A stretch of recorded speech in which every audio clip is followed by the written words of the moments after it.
네, 안녕하세요. 증권맨입니다. 오늘 3월 26일이고요.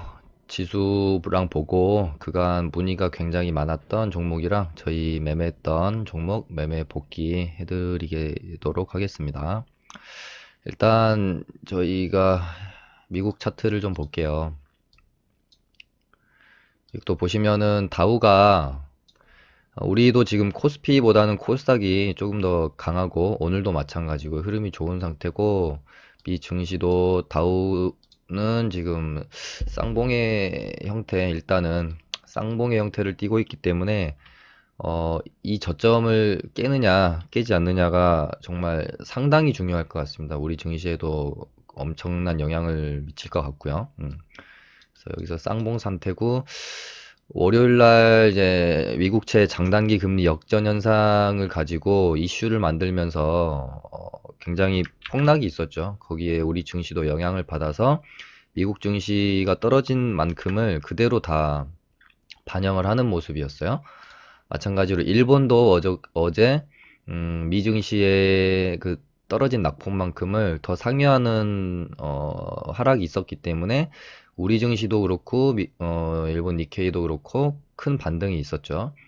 반면에 중국 같은 경우는 어제 미 증시에 떨어진 만큼에 비해서 잘 버티는 강한 흐름을 보였지만 오늘 또다시 그것을 다 반영하는 결국에는 그래서 낙폭을 다 반영하고 중국 증시는 또뭐 내일 오를런지 모르겠어요. 만약에 미 증시가 뭐 그렇게 큰 폭의 하락이 없다면 그래서 다우도 지금 쌍봉의 모습에서 굉장히 중요한 위치에 와 있고 나스닥은 그나마 낫죠. 나스닥은 그나마 추세가 아직은 살아있다. 그래서 이런 저항 구간에서 일단은 그러니까 오늘 미 증시가 제가 새벽에 자다 일어나서 미 증시 확인한 게 굉장히 오랜만입니다. 그만큼 중요한 자리였고, 그래서 제가 한 오늘이죠. 1시쯤에 잠들면서 이렇게 혼조세로 왔다 갔다 하는 거 이제 보고 잠들었었는데, 새벽 한 4시쯤에 일어나서 장을 봤는데, 폭락은 없었더라고요. 그래서 정말 다행이다 생각하면서 일단 잠이 들었죠. 아직은 뭐 방향성을 어떻게 예측을 할 수가 없고, 이제 제가 생각하는 이제 어제 있었던 미국채 장단기 금리 역전 현상으로 인해서 이제 경기도나 우려. 그러니까 이게 사실은 둔화라는 표현이 맞지 침체까지 표현을 하는 것은 아직은 좀 아니지 않나. 그러니까 그러니까 모멘텀이 있던 미국 경제에 그러니까 증시에 이제 경제 상승세에 둔화가 생긴 거지. 이게 침체라고 표현할 만큼은 아니지 않을까? 그러니까 뭐 유럽이나 다른 데는 잘 모르겠지만, 그러니까 무엇보다 중요한 것은 뭐 글로벌 증시도 그렇고 특히나 우리 한국 증시는 올라갈 모멘텀이 없다는 거예요. 모멘텀이 없습니다. 뭔가 모멘텀을 가지고 항상 올라가야 되는데 좋을 거라는 뭔가 좋아질 거라는 모멘텀이 있어야 이 상승을 할 텐데 이 모멘텀이 지금 완전히 부재한 상태. 그래서 어떻게 보면은 북미 관계가 참 중요할 것 같고 이제 미중 무역 협상에 대한 결과가 좀 중요할 것 같은데 이게 뭐 쉽게 결정나는 판이 아니니까 뭐 어떤 어 날짜를 디데이를 잡고 딱 그때 판결나는 이런 이슈들이 아니기 때문에 증시가 가장 싫어하는 것은 불확실성이잖아요. 그래서 당분간은 일단 코스닥을 보면 어제 저점을 안 깬 것만으로도 정말 여기를 깨지 않은 것만으로도 진짜 천만다행이다. 여기 아직은 좀 이르긴 합니다. 하지만 오늘 외인이 매수가 좀 들어오고 개인이 매도하고 기관은 여전히 안 도와주고요. 오늘 여기 저점을 일단은 지키고 양봉이 하나 나온 것만으로도 일단은 천만다행인 것 같아요. 그래서 중요한 것은 금요일과 월요일 사이에 생긴 이 갭 있죠? 이 갭을 메꾸는 양봉이 내일 하나만 더 나와주면 조금 그래도 안심할 수 있는, 물론 이렇게 또 떨어질 수도 있겠지만 저는 계속해서 생각하는 흐름은 뭐이 정도 박스권 안에서 계속해서 왔다 갔다 할 거라고 생각을 하고 있어요. 왜냐면 이렇게 레벨업 할 증시의 모멘텀이 없기 때문에 일단 이런 식으로 가닥을 잡고 있고, 결국은 코스닥 증시를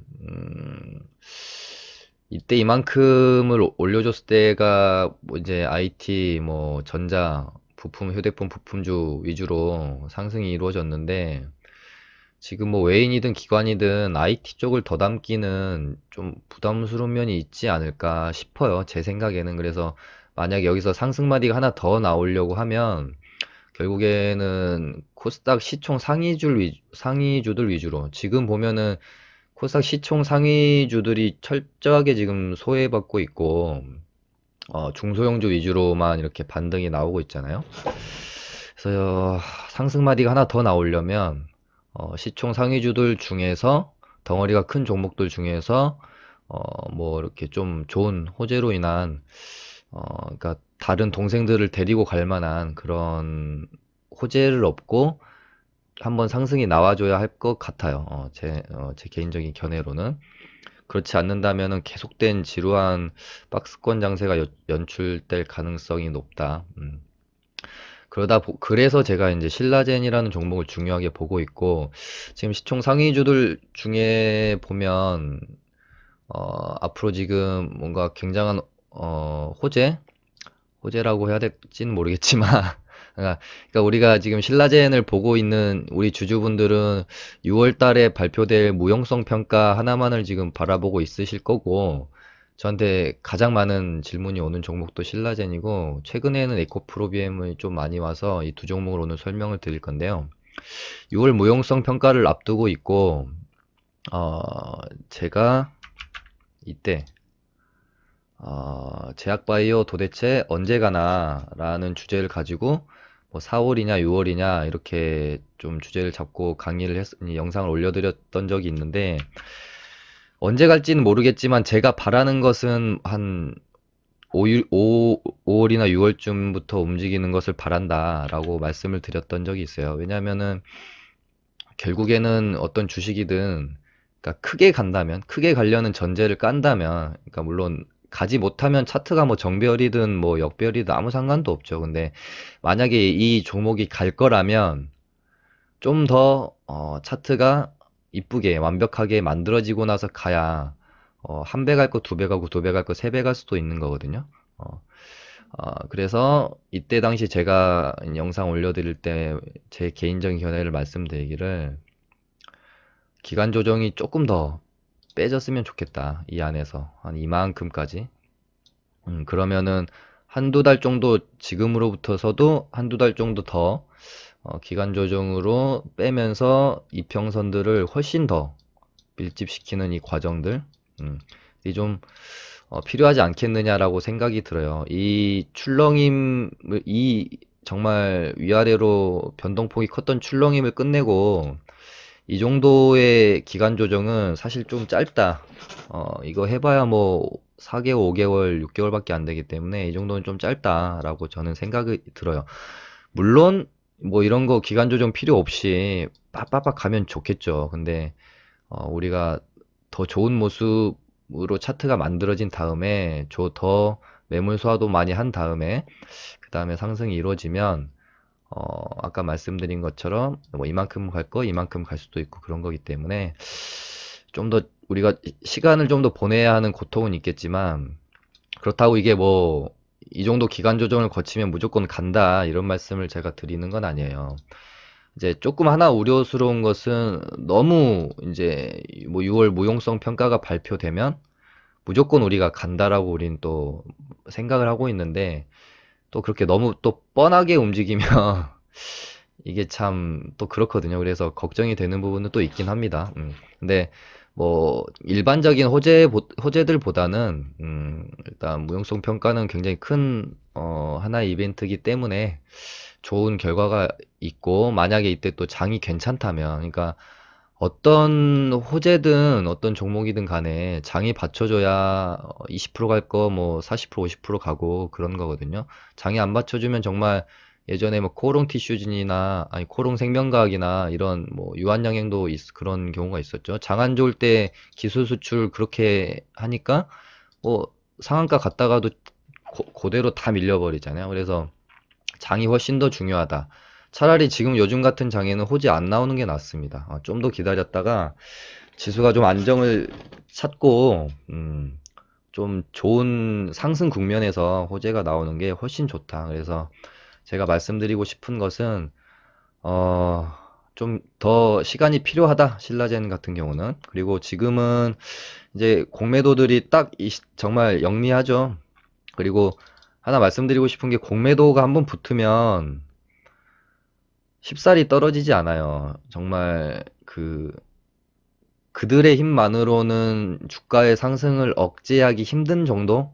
그 정도의 뭐 시장이나 상승장이 온다거나 그런 정도의 이 기업이 호재를 터뜨리지 않는 한 주가의 상승이 그렇게 쉽지는 않을 거예요.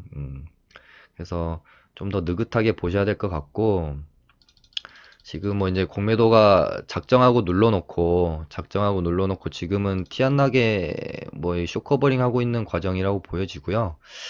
이 상태에서 큰일 없이 더 떨어짐 없이 이 바운더리 안에서 한 5월 한 중순까지 기간 조정을 좀 거치고 무용성 평가 좋게 결과가 나오면 그 다음에 상승하는 흐름 정도로 저는 지금 시나리오를 가지고 있습니다. 그렇게 된다는 것은 아니고요. 어차피 저는 이제 길게 보는 종목이기 때문에 그렇게 생각을 하고 있고요. 그 다음에 에코프로비엠 같은 경우는 제가 저희 이제 리딩반은 이때부터 접근이 들어갔고 유튜브로 공식적으로 추천드렸던 거는 이날 추천을 드렸고 이제 좋게 전고점 뚫는 흐름이 나오긴 했어요. 그러면서 뭐 전고점 부근에서 반 팔고 절반 정도는 뭐 좀 큰 수익을 노릴 수 있는 홀딩을 해도 뭐 나쁘지 않다라고 이제 말씀을 드렸었는데 이때 이제 조금 걸렸던 부분은 뭐냐면 수급을 보면 상장일부터 이때 전고점을 돌파하는 시점까지 해서 누군가는 팔고 누군가는 그 물량을 가지고 가는 모양새가 나와야 되는데 보시면은 당채 파는 사람도 없고 모두가 사기만 해요. 모두가 사기만 합니다. 이 개인도 뭐 매수하는 추세를 보면 개인이 아닌 개인이라고 보여지고 웨이는 그렇게 이 종목에 뭐 영향력이 큰 것 같진 않아요. 웨이는. 연기금 같은 경우는 뭔가 이렇게 주가를 조정하는 그런 요소라고는 보기가 좀 힘들죠. 연기금은 원체 이렇게 장투하는 스타일이고 이렇게 뭐 그냥 비율에 따라 뭐 종목을 편입한다든지 그런 성향이 강하기 때문에 뭐 주가를 이렇게 컨트롤하고 그런 성향은 아니죠. 그래서 보통 기관들 중에는 투신 쪽이 그런 성향이 좀 제일 강하고요. 세력 성향이 좀 강하고 금투도 뭐 세력 성향이 있긴 한데 원체 금투는 좀 단타 성향이 강해요. 뭐 외인으로 따지면은 메릴 린치 같은 그런 성격이어가지고 얘네들도 그렇게 좋아하진 않고 투신 보험 쪽에서 물량을 좀 잘 담아가는 모습 있고 개인도 아 개인이 아닌 세력이라고 좀 보여지긴 했는데 어쨌든 간에 누군가 팔면은 그걸 받아먹고 올려주는 모습이 나와줘야 되는데 주구장창 사기만 하면서 전고점을 뚫어주니까 조금 미심쩍은 부분은 있었어요. 근데 이날 이제 장이 제대로 꺾이기 시작하면서 큰 폭의 하락이 있었고 금요일 아니 월요일 장은 뭐 어쩔 수 없는 부분이었고 근데 보시면은 그래도 이렇게 밑꼬리를 달아주잖아요. 이날 같은 경우는 종가가 거의 저가로 끝났음에도 그 지수가 종가 거의 그랬음에도 불구하고 밑꼬리를 달았고 어제도 지수가 거의 종가 저가로 끝났는데 밑꼬리를 좀 많이 달았죠. 그래서 금요일은 지수가 종가 저가는 아니었던가요? 금요일은 꼬리가 좀 있었긴 했네요. 어제장에 그래서 이게 어떤 부분을 볼 때 좀 유의 깊게 보이냐면 지수는 어제장에 월요일 장에 지수는 계속해서 흘러내리는데 에코프로비엠 같은 경우는 장 초반에 지수 영향 딱 받고 떨어진 다음에 이런 모습을 보이잖아요. 오늘도 마찬가지로 이런 모습. 이때도 이런 모습. 꼬리, 꼬리, 꼬리. 그러니까 뭔가 계속해서 꼬리를 달아준다는 것은 이 주가를 방어하려는 좀 의지가 있는 세력도 있다고 볼 수가 있고요. 물량을 뭐 조금 모아가는 그런 모습이라고 볼 수도 있거든요. 그 다음에 조금 재밌는 것은 이날 이 고점부터 음봉 5개 빼면서 정말 개인들을 지치게 개인들 빠져나가게 하는 그런 캔들이거든요. 음봉 5개로 이렇게 빼버리면 그러고 나서 양봉으로 이렇게 말아줬고 또 이틀 조정 후에 또 양봉으로 말아주면서 전고점을 돌파했었잖아요. 뭐 이렇게 지수 영향이 없었다면 이 정도 조정까지는 아니고 한 7만 원 부근까지 조정 거치고 한 번 더 올리는 시나리오를 저는 생각을 했었는데 지수 영향을 받아서 그런지 좀 많이 떨어졌죠. 근데 재밌는 것은 이때 이 고점부터 저점까지의 조정폭과 이번에 이 조정폭이 거의 같잖아요. 이 고점부터 저점까지의 조정폭이. 그래서 참 재밌죠. 그러니까 뭐 100%이 종목을 누군가가 뭐 컨트롤한다. 그렇기 때문에 무조건 뭐 올려준다. 이렇게 말을 할 수는 없어요. 주가에는 변수가 워낙 많기 때문에. 근데 뭐 확실한 것은 뭔가 의지는 있어 보인다. 어떤 그 주체의 의지는 있어 보인다. 그래서 조금 아쉬운 것은 오늘 장도 좋았는데 상승폭이 그렇게 크진 않았어요. 근데 보통 우리가 양봉 도지 캔들이라고 쳤을 때 주가가 지금 굉장히 급감했거든요. 그래서 내일장에는 좋은 흐름을 좀 기대해 봐도 괜찮은 어떤 그 포인트, 방향 추세를 전환할 수 있는 포인트의 캔들이 오늘 생긴 게 아닌가 일단은 그렇게 보고 있습니다. 그래서 좀 좋은 흐름으로 갈 수 있는 여지가 좀 남아 있다. 물론 장이 뭐 이렇게 막 월요일 어제 폭락장처럼 떨어지지 않는다면 웬만하면은 상승 쪽으로 추세를 좀 돌리지 않을까 하는 생각을 갖고 있어요. 그래서 제 유튜브 보고 이렇게 계속 관심을 가지셨던 분들은 참고해서 좀 앞으로 매매를 하시면 될 것 같고요. 이제는 뭐 손절선을 어느 정도는 잡고 봐야 될 것 같아요. 그래서 이 저점을 다시 한번 깬다면 그때는 진짜 어느 정도 정리하는 걸로 마음을 좀 먹어야 되지 않을까 싶습니다. 다시 여기까지 보긴 좀 그렇고요. 얘네가 갈래라면 그러니까 지수 영향을 받아서 여기까지 다시 뭐 빠질 수는 있어요. 근데 이 저점을 다시 깬다면 좀 계속 홀딩하기는 너무 부담스럽죠. 시간이 엄청 오래 걸린다거나 아니면은 뭐 제가 이제 착각을 했을 수도 있죠. 제 판단이 틀렸을 수도 있죠. 제 눈이. 어, 그렇기 때문에 이 정도 뭐한 6만 6천 원 정도는 대응 잡고 보셔야 되지 않을까 싶습니다. 그 다음에 저희는 그래서 드림텍을 장이 좀 꺾일 것 같은 생각이 좀 많이 들어서 제가 고민을 좀 하다가 신규주가 그나마 좀 지수 영향을 좀 덜 받을 수 있는 확률이 있거든요. 그래서 신규주 쪽을 좀 찾아보다가 상장하고 나서 이렇게는 안 되나? 상장하고 나서 좀 위에 쪽에서 노는 애들이 아니라 밑에 쪽에서 올라오는 친구들을 좀 보고 있었어요. 그래서 여기 이 부분을 제외하고 여기까지 흐름만 보면 정말 거의 상승으로 정말 확신을 할 만큼 계속 이렇게 밀고 올라오기 때문에 이 부분을 이런 식으로요. 밀고 올라오잖아요, 계속. 그러면서 여기서 양봉 하나 뽑아줄 가능성이 굉장히 높다. 그래서 이날 종가 베팅이 들어갔는데 이제 장이 꺾이면서 영향을 좀 받는데 좀 의아한 면도 사실 있었거든요. 시가 저가로 이렇게까지 약한 모습으로 떨어지는 게 조금 의아하다는 생각이 들었어요. 근데 월요일장 지수가 폭락이 나오면서 전저점까지는 다행히 지켜주긴 했는데 사실 그렇게 강한 모습은 아니었다. 얘가 강한 종목이었으면 13,000원 부근 찍고 꼬리를 이거보다는 좀 더 달았어야 됐어요. 그래서 이 정도쯤에는 마감을 했었어야. 근데 이날 거의 이제 14,000원 깨면 손절합시다라고 말씀을 드렸는데 뭐 14,000원을 깨지는 않았죠.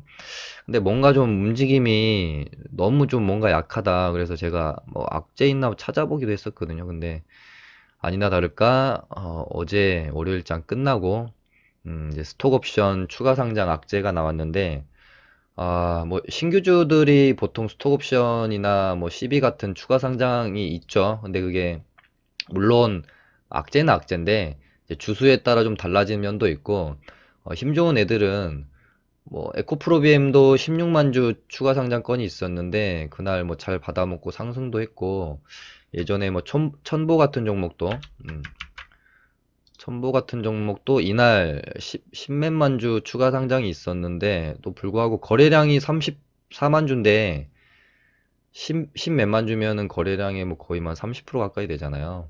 그런데도 잘 소화하고 넘어갔는데 56만 주 추가 상장이 나왔어요. 얘가 일평균 거래량이 뭐 70만 주, 80만 주, 100만 주가 안 되는데 50%, 60%에 육박하는 건이 나와버리니까 이거는 좀 영향을 많이 받을 수밖에 없었겠죠. 그래서 오늘 시가가 거의 3% 가까이 하락하고 시작을 했고 그냥 시가에 손절 치고 나와버렸습니다. 근데 저가 찍고 뭐 잘 올라와줬고 아까 시간에도 보니까 많이 올랐더라고요. 야, 이거 털렸다. 근데 물론 이제 올랐으니까 결과적으로 뭐 털렸다고 보는 건데 이런 거 손절 안 하고 버틸 수는 없어요. 우리가 단기 수익 매매하는 사람들이고 특히 이런 신규주는 바닥이 열려 있는 상태이기 때문에 어디까지 떨어질지도 모르고 이거를 그냥 무책임하게 홀딩 사인 드리는 것은 개인 매매였으면 그렇게 했을지도 모르겠지만 리딩에서는 저는 뭐 손절을 좀 굉장히 칼같이 여기고 리딩만큼은 애매모호하게 이렇게 리딩을 진행해서는 안 된다라는 원칙 같은 게 있어요. 물론 애매모호하게 하지 않을수록 디테일하게 정교하게 할수록 리딩하기가 엄청 힘들죠. 굉장히 힘듭니다. 애매모호하게 하고 싶어요. 저도 정말 힘들 때는 리딩하면서 이런 건 진짜 힘들다. 리딩을 한다는 게 개인 매매가 정말 그냥 축구장에서 혼자 연습장에서 혼자 그냥 페널티킥을 차는 게 개인 매매라면 리딩은 진짜 정말 많은 관중들이 보고 있는 월드컵 같은 무대에서 PK를 차는 것 같은 그런 차이가 있는 것 같아요. 집에서 혼자 PK 차면 뭐 10개 싸서 10개 다 넣을 수 있잖아요. 근데 정말 날고 긴다는 프로 선수들도 정말 그 많은 관중들이 지켜보고 있는 그런 부담감, 압박감 속에서 페널티킥을 차면 성공률이 많이 떨어지잖아요. 약간 좀 리딩을 한다는 것도 그런 것 같아요. 개인 매매하면 정말 그냥 편하게 매매를 하는데 리딩은 좀 제약도 많고 핸디캡도 많고 그러다 보니까 그렇기 때문에 더 철저하게 해야 된다고 생각을 해요. 애매모호하게 그냥 뭐 몇 프로 꺼내서 자율 매도 하세요. 뭐 손절을 그냥 대충 정해주고 뭐 이렇게는 저는 뭐 그렇게는 해서는 안 된다고 생각을 해요. 아무튼 이렇게 해서 드림텍도 손절이 됐고요. 지금 뭐 지수가 아까 말씀드린 것처럼 이번 주 정말 중요할 것 같아요. 미 증시가 결국은 이제 제일 중요할 것 같고 그냥 제 개인적인 판단으로는 그러니까 그 미 국채 장단기 금리의 역전 현상이 생기고 그런 현상이 생기고 나서 뭐 한 1에서 짧게는 1년, 길게는 3년 안에 뭐 이렇게 폭락장 혹은 굉장히 약세장이 왔다. 뭐 이런 통계가 있고 사실이기도 하고 그래서 이제 이 이슈가 너무 이렇게 뭐 지수가 뭐 2%, 3% 이렇게 폭락할 만큼의 이슈인가 싶기도 해요. 그리고 요즘 뭐 이렇게 언론도 보면은 뭐 침체라는 표현을 쓸 만큼 그러니까 곧 뭐 경기가 굉장히 무너질 것처럼 그렇게 뭔가 좀 이렇게 이야기가 많이 나오는데 그 정도는 지금 아닌 것 같다라는 생각이 들고 특히나 우리 증시는 뭐 오른 것도 없어요. 떨어진 것만 있고 오른 것도 없는데 참 약하다. 매매하기 참 힘든 증시다. 그런 생각이 들고 모멘텀이 우리가 아무리 없다 없다 해도 최소한 10월 폭락장이 있기 전인 800, 뭐 한 800한 20포인트 여기까지는 좀 순조롭게 반등이 나와야 되는 거 아닌가? 참 그런 생각을 가지고 있는데 힘드네요. 폭락장보다 매매하기가 어려운 게 요즘같이 음봉 많은 장, 방향성 없고 주도 섹터 없고 방향성 없고 이제 종목별 장세만 계속되고 거기다가 더 힘든 것은 모멘텀이 없다 보니까 그러니까 증시 전체를 이끌어갈 모멘텀이 없다 보니까 그날그날 이슈에 의해서 그날그날 재료 뉴스들에 의해서 종목들이 움직여요. 이런 장에서는 수익을 뭐 낼래야 낼 수가 없습니다. 왜냐면은 뭐 어떤 뉴스가 나올지 우리가 어떻게 아나요? 그쵸? 아무튼 뭐 어려운 장이 계속 되고 있고 저 개인적으로도 이런 장에 제일 매매를 좀 못하는 그런 좀 그게 있어요. 저 같은 경우는 변동성이 클 때 매매를 좀 더 잘하는 편이라서 요즘 같은 장은 장도 어렵지만 저 개인적으로도 그렇게 좋아하는 장이 아니다. 근데 이 주식이라는 것은 좋을 때 있으면 또 나쁠 때가 있고요. 나쁠 때가 있으면 또 좋을 때가 있기 때문에 좋을 때 최대한 많이 벌고 안 좋을 때 최대한 적게 잃으려고 그렇게 노력을 하다 보면 어느 순간 계좌에는 이제 플러스가 되어 가고 있는 거고요. 한 가지만 더 좀 말씀을 드리고 싶은 것은 이게 주식을 하면 어, 어, 1년 내 뭐 1년 내내, 2년 내내, 3년 내내 뭐 어떤 장이 됐건 꾸준히 뭐 월에 몇 프로 이렇게 해서 돈 버는 게 아니에요. 그러니까 그런 절대 수익을 추구하는 게 헤지 펀드인 거잖아요. 뭐 장세에 따라서 벌었다가 잃었다가 이런 게 싫다. 우리는 절대 수익을 추구한다. 그래서 뭐 공매도도 열심히 치고 뭐 종목도 매수하고 다른 것도 하고 하는 게 이제 헤지 펀드인 것이고 지수가 오르나 내리나 절대 수익을 추구하는. 근데 우리는 이제 개인 투자자기 때문에 이제 주식을 하시다 보면 매월 매년 같은 수익을 낼 수 있는 게 아니고요. 근데 기회가 와요. 한번 정말 큰 돈을 벌 수 있는 그 기회가 올 때까지 최대한 잃지 않고 계좌를 쌓아가면서, 우리가, 조금씩이라도, 벌어 놓다가, 그러다가, 뭐 예를 들어 2017년 같은 이런 화랑장이 왔을 때 큰 돈을 버는 겁니다. 그리고 이때 또 큰 돈 벌어 놓은 거 가지고 또 약세장이 오면 또 버텨내고 최대한 잃지 않으려고 노력하고 그러다가 또 강세장이 오면 그때 또 이렇게 큰 돈을 벌고 뭐 이런 식으로 가는 거지. 특히나 수익 매매는 더 그렇죠. 수익 매매는 단타 매매는 그 간격이 조금 더 장세의 영향을 확실히 덜 받기 때문에 좀 덜 할 수는 있지만 수익 매매는 이런 좋은 장이 올 때까지 묵묵히 기다리다가 벌 때 확 벌고 또 안 좋은 장에서는 묵묵히 좀 버텨내고 이렇게 봐야 되는 거거든요. 그래서 한 달, 두 달 뭐 좀 힘들다고 해서 포기하지 마시고요. 꾸준히 매매하면서 좀 기다리다 보면 좋은 날이 또 올 겁니다. 이렇게 해서 마쳐보도록 하겠습니다. 감사합니다.